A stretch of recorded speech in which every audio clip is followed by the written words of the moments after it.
Hello everyone, it's me again. My name is Balkana, 8 years old. Today I want to read about my book Harry Potter and the Half-Blood Prince. Today's chapter is chapter 21, The Unknowable Doom. It starts at page 372 and let's see where it ends.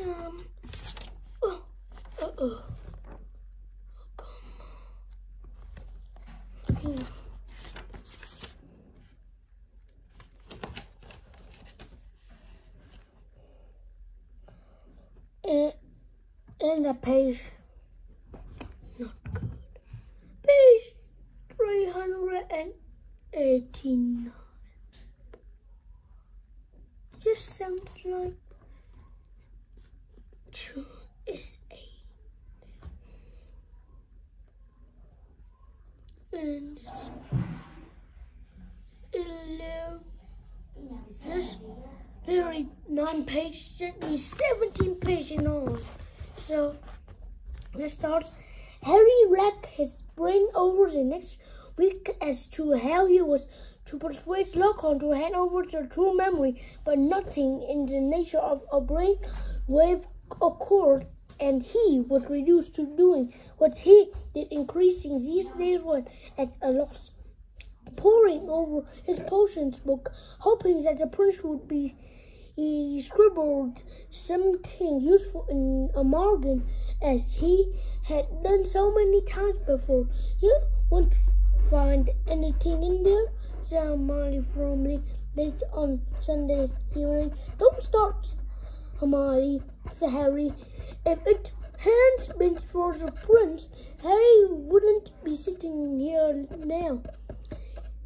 He would, if you just listen to Snape in our first year," said Harry dismissively. Hermione ignored him. She had just found an incantation, Simpra, score in the margin about the intriguing words for enemies, and was itching to try it at, but thought it best not in front of Hermione. Instead, he surreptitiously followed down the corner of the page. They were sitting beside the fire in the common room.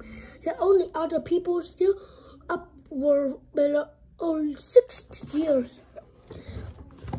There had been a certain amount of excitement earlier when they had come back from dinner to find a new sign of the notice boards that announced the date of the operation test. Well, so let's continue. "I've already told you, you'll need a persuade Slughorn," said Hermione. "It's not a big of tricking him or bewitching him, or Dumbledore could have done it in a second." Instead of messing around outside the room of requirement, she jerked the Prophet out from under Harry's hand and unfolded it to look at the first page. "You should go and find Slughorn and start appealing to his better nature." "Anyone we know?" asked Ron as Hermione scanned the headlines. "Yes," Hermione, causing both her on to gag on their breakfast, "but it's all right. He's not dead. It's Mundungus. He's been arrested and sent to Azkaban. Something to do with impersonating an Invarious during an attempted burglary, and someone called Octavius Pepper was vanished. Oh, and how horrible! A 9-year-old boy was being arrested for trying to kill his grandparents. They think he was under the Emperor's curse." They finished their breakfast in silence. Hermione set off immediately for ancient ruins.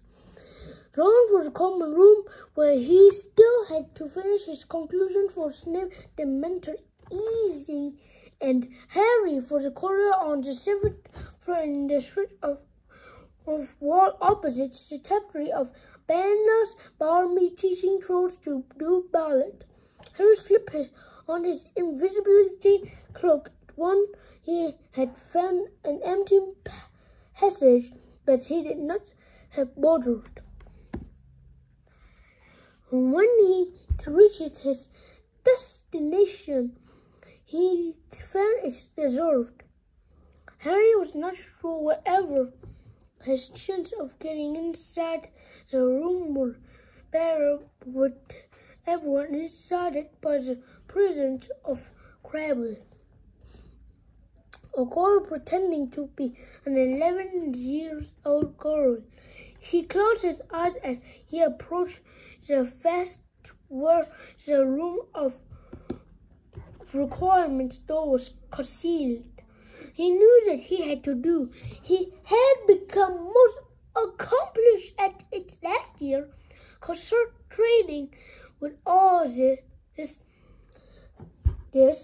Malfoy was doing here. I need to see what Malfoy is doing here. 3 times he walked past the door, his heart pounding with excitement.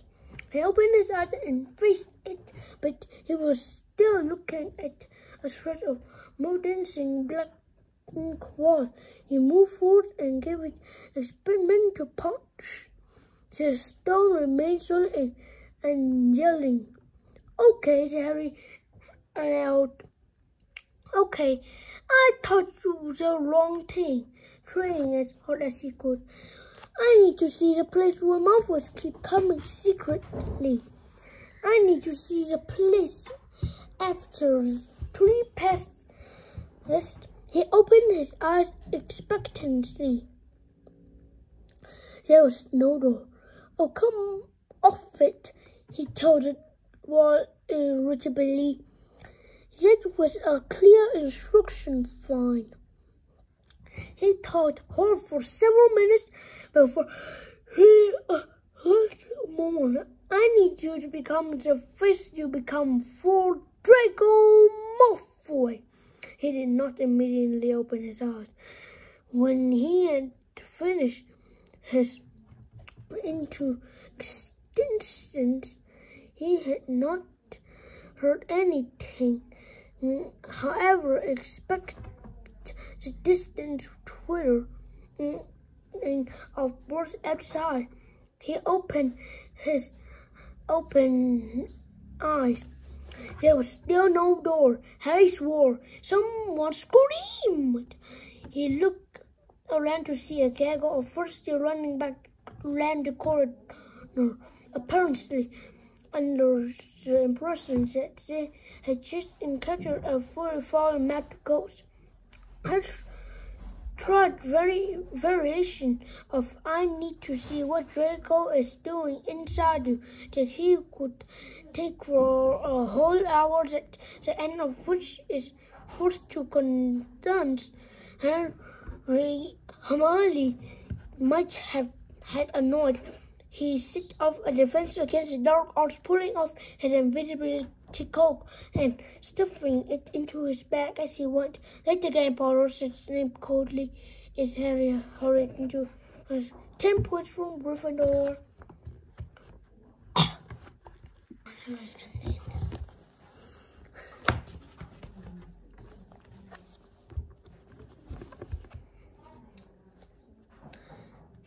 Yeah, ghosts are transparent. Harry scattered Snape as he flung himself into the seat beside Ron. Half the class was still at his feet, taking out books and organizing its takes. We could not be much later than any of them. Before we start, I want your Demeter easy, said Snape, waving his wand carelessly. So the 25 scroll apartments, swords, 6 barrels, and the trap I had to endure on reciting the Emperor's Curse. Now, if you will all open the books at page... What is it, Mr. Finnegan? "Sir," said Seamus, "I've been wondering, how do you tell the difference between an Infernus and a ghost? Because there was something in the prophets about an Infernus." "No, there wasn't," said Snape in a bored voice.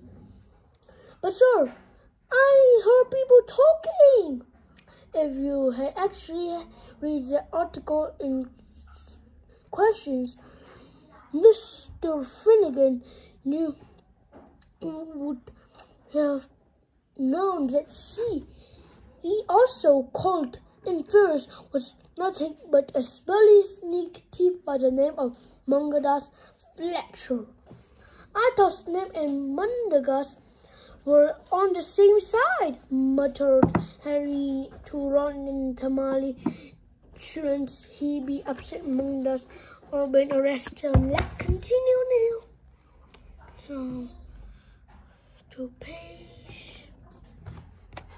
Whoa, that was close.